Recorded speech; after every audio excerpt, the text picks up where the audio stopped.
আসসালামু আলাইকুম। ওয়ালাইকুম আসসালাম ওয়া রাহমাতুল্লাহি ওয়া বারাকাতুহু। কেমন আছেন আপনি? আলহামদুলিল্লাহ, আপনি তো ৫ ওয়াক্ত নামাজ পড়েন, তাই না? আলহামদুলিল্লাহ। আমাদের কোরআন শরীফ থেকে একটা সূরা শোনাতে পারবেন? ইনশাআল্লাহ। তাহলে আমাদের দর্শকদের সামনে একটা সূরা পড়ে শোনান। আউযু বিল্লাহি মিনাশ শাইতানির রাজীম। বিসমিল্লাহির রহমানির রহিম।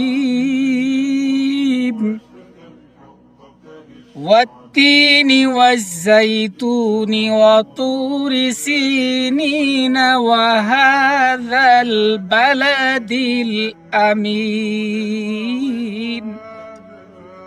لقد خلقنا الإنسان في أحسن تقويم ثم رددناه أسفل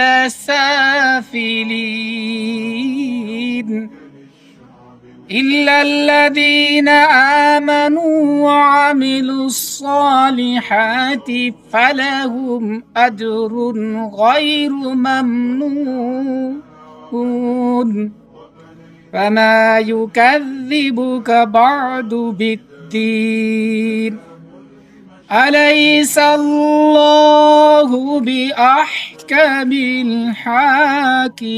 الحاكمين صدق الله العظيم। আচ্ছা দর্শক, আপনারা কমেন্ট করে জানাবেন কাক্কার তেলাওয়াতটা কেমন হয়েছে। সবাইকে ধন্যবাদ।